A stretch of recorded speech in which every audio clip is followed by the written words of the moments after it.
Episode 16 वीर और विधि की लड़ाई। राणा के घर पर देखते ही देखते उसका घर, उसकी सारी प्रॉपर्टी खत्म हो गई थी। उसे मोहलत दी गई थी कि कल तक उसे इस घर से निकलना है। राणा के अंदर इतना गुस्सा भर गया था कि वो वीर के पूरे परिवार को खत्म करना चाहता था। गलत आदमी से पंगा ले लिया वीर प्रताप। अब तुम्हारे साथ साथ पूरा परिवार तुम्हारा मरेगा। भले ही कल मैं मर जाऊं, पर तुम्हें नहीं पता उसके बाद तुम्हारे साथ क्या होगा। ये बोल राणा भद्दी तरीके से हंस रहा था।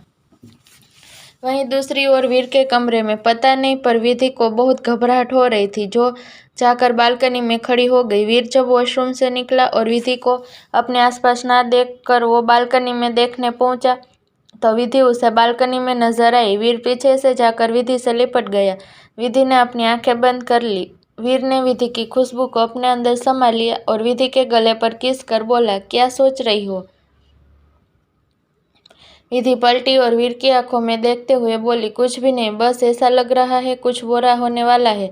वीर विधि को शांत कराते हुए बोला, तुम बहुत सोचती हो, थोड़ा कम सोचो, चलो सो जाओ। विधि वीर के अंदर कमरे में चली गई। वीर सोफे पर सोने ही जा रहा था, तभी विधि उसका हाथ पकड़ के बोली, आप यहाँ सो सकते हैं, बेड बड़ा है, आप दूसरी तरफ सो जाइए।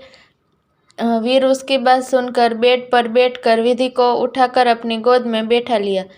विधि उनकी आंख में देखते हुए बोली, क्या तुम्हें मुझसे प्यार हो रहा है। वीर की बात सुनकर विधि शर्मा गई। वीर अपनी बातों को कहते हुए बोला, विधि मेरी आंखों में देखो। विधि ने नजर उठाकर जब वीर को देखा तो वीर अपने होठों को विधि के होठों के पास लाकर बोला, मेरे जज्बातों को समझो, तुम मेरे इतने पास हो फिर भी मैं खुद को रोक रहा हूँ। वीर की बात सुन विधि का दिल जोरों से धड़क रहा था। विधि ने वीर को देखा और बोली, इंतजार कीजिए, हम तो ताउम्र आपके ही है। विधि की बात सुनकर वीर वॉन करते हुए बोला, जिस दिन तुमने मुझे दिल से अपना लिया उस दिन तुम्हारे दिन और रात मेरे हुए, उसके बाद तुम मुझे नहीं रोक सकती। विधि ने वीर को धक्का दिया और खड़ी होकर बोली, चलिए आपको सोना नहीं है, सो जाइए। वीर अपने बालों को सहलाकर बेड पर लेट गया। उसकी दूसरी साइड विधि भी लेट गई। विधि को अपने पास देखकर वीर ने उसकी कमर को खींचकर अपने पास खींच लिया। विधि ने अपनी आंखें छोटी करके वीर को देखा और बोली, ये आप क्या कर रहे हैं। वीर अपनी आंखें बंद कर कर बोला, मैं कुछ नहीं कर रहा, ये तुम्हारा मुलायम कोमल शरीर मुझे बुला रहा है और मैं खुद को रोक भी नहीं पा रहा हूँ। विधि वीर को देख के बोली, ठीक है, हम दूसरे कमरे में जाकर सो जाते हैं। विधि उठने को हुई तभी वीर उसे सुला देता है और आंखें बंद कर बोलता है, सो जाओ, मैं कुछ नहीं करूँगा। वीर विधि के ऊपर से हाथ भी हटा लेता है और सीधा लेट जाता है। वीर को देख विधि समझ जाती है। वीर थोड़ा नाराज है, पर इतने दिन में तो विधि जान गई थी कि वीर उससे ज़्यादा गुस्सा नहीं करता था। विधि मुस्कुराई और उठकर वीर के सीने पर लेट गई। वीर जो सोया भी नहीं था, विधि को ऐसा देख मुस्कुरा दिया और विधि के पीठ पर अपना हाथ रख दोनों गहरी नींद में चले गए।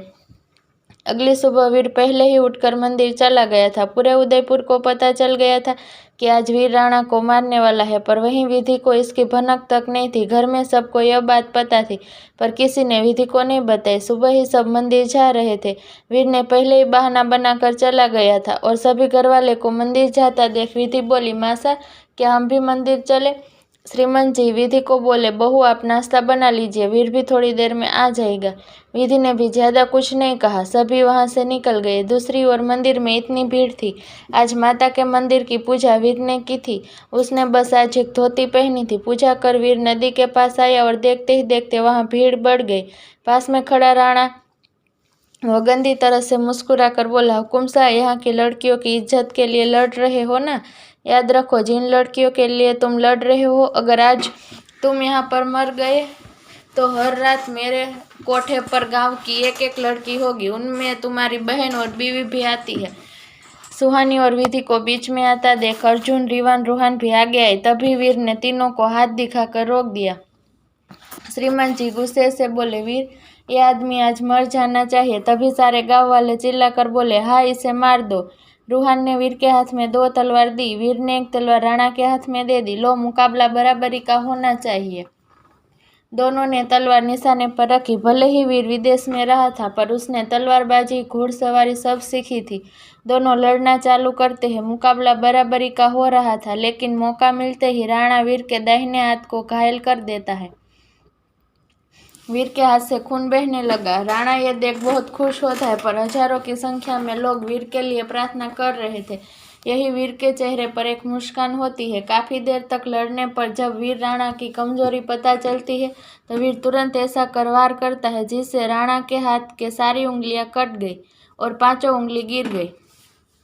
राणा कुछ समझता तभी तलवार उसके आर पार हो गई थी और राणा वहीं गिर जाता है। पूरे राजस्थान के लोग तालियां बजाते हैं।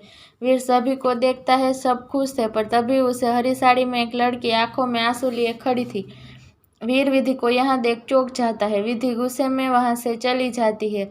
वीर उस वक्त कुछ नहीं बोलता और विधि वहां से घर आ जाती है। कुछ देर बाद जब सभी घर आते हैं तो वीर सीधा अपने कमरे में चला जाता है, पर विधि वहां नहीं थी। वीर अपने चोटों को शीशों में देख रहा था। तभी विधि कमरे में आती है। वो एक नज़र वीर को देखती है और मेडिकल बॉक्स लेकर वीर के पास आती है। वो रुई से खून के धब्बे साफ करती है। वहीं वीर उसका इंतजार कर रहा था कि विधि कुछ बोलेगी, पर वो चुपचाप अपना काम कर वहां से जाने लगती है। तभी वीर उसका हाथ पकड़ लेता है। अपना हाथ वीर को पकड़ते देख विधि को गुस्सा आ रहा था। वो घूरकर वीर को देखती है और बोलती है, वीर प्रताप राठौड़, हमारा हाथ छोड़ दीजिए। विधि का गुस्सा देख वीर को भी गुस्सा आ जाता है। वो विधि खींचकर उसके कमर को कस के पकड़ कर बोलता है, नहीं छोड़ूंगा तो क्या करोगी?